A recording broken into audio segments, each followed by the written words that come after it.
So now, I don't know if you heard this or not, but now sports stars Jerry West and Alabama football coach Nick Saban have sent a letter along with others trying to reportedly convince Manchin to change his mind. If Joe Biden is down to a final option, I guess it would be executive order, but would he do that in this case? Joining us now is Dave Dulio, director of the Center for Civic Engagement and Political Science professor at Oakland University. Good morning, David. How are you? I'm well, guys. How are you?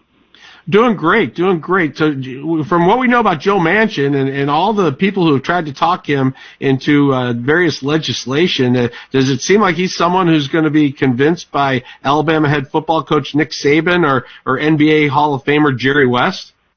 He does not. I think even though those two gentlemen are from his home state, I think Senator Manchin has consistently been reflecting the position of most West Virginians on the substantive issues, and his position on the filibuster has been clear for going on 10 years now. Is Tom right? Do they just put it to a vote anyway to get everybody on the record, or if they don't have the votes, do they move on and let Joe Biden decide if he's got the will to use an executive order? Well, I think if let's deal with the first part second. The second part first. If the president tried to do this by executive order, there would be lawsuits, and I think it would be dealt with by the Supreme Court. And I'm certainly no attorney, but or a constitutional lawyer for sure. But I think it's questionable if the president has executive authority to do that, given that the Constitution gives states the power to control elections. But the first part of your question about putting folks on record, I think there's a couple things going on here. Yes, Senator Schumer wants to put pressure on people and put them on the record, Manchin and Sinema in particular. But, and we often see this, right, where a tough vote is brought up. Let's get people on the record. But usually it's the majority party putting the minority party on record, not the majority party putting its own members on record, because now you're going to have of course, Manchin and Sinema oppose the rules changes that are going to be proposed, but there's some other ones that are up in the air too, including a senator from Arizona, Mark Kelly, who's been back and forth on this issue. So he's going to have to say yay or nay today.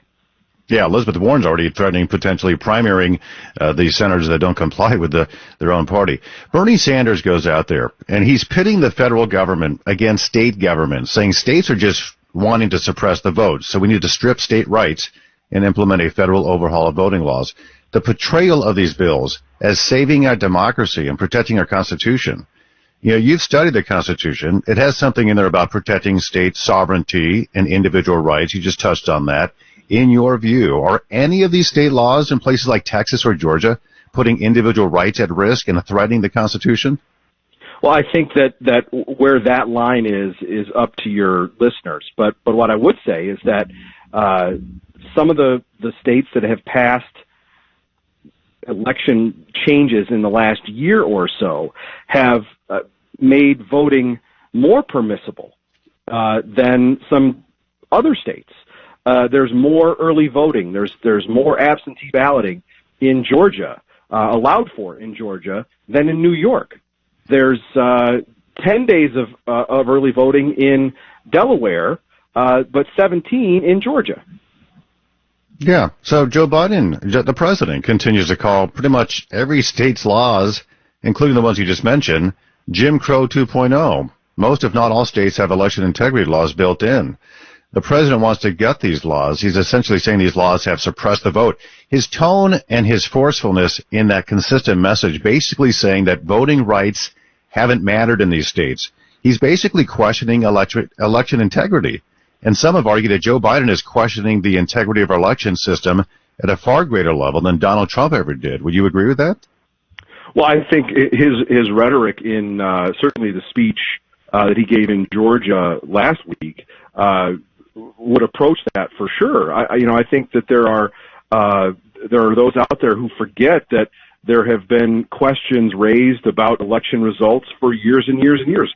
And I'll just pick two that come to the top of my head, and that's the 2000 presidential election, which ended up, as you know, in a Supreme Court case, and the 2018 Georgia governor's race, where Stacey Abrams didn't concede, continues to challenge the result there.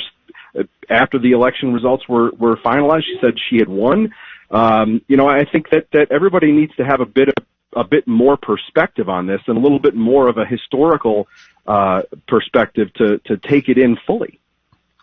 To me, the biggest issue is absentee ballots. Should people request them, or should everyone automatically get them? And how do you verify that who voted on those absentee ballots, and are they authentic? Is that being addressed in this? In the bills that are being proposed in the Senate? Yes. That's a good question. I think that while this legislation has been bandied about, I think it has been in flux with discussions continuing about what's going to be in the final legislation. Yeah, I think that's crucial. I think that's what the state of Michigan is looking at when they're looking at voting rights issues as well, although it seems to me that all the attention is on voter ID, which hasn't been a huge problem. I don't think there's a lot of fraud at the polls as it pertains to voter ID when people fill out an affidavit because they don't have an ID with them. I think the percentages there are very, very low. I think the real battle is in absentee ballots, and to me, I just wish they would address it if it's true that that's what the real battle is.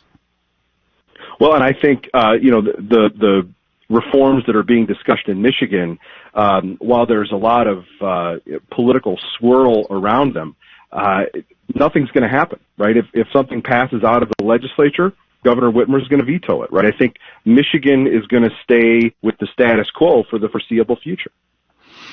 Yeah, it looks like that is going to be the case, and it all depends on who you have in power to see if things are actually going to get through. Dave Dulio, Director of the Center for Civic Engagement and Political Science Professor at Oakland University. Dave, we appreciate it again. Thanks. It's my pleasure. Thanks for having me.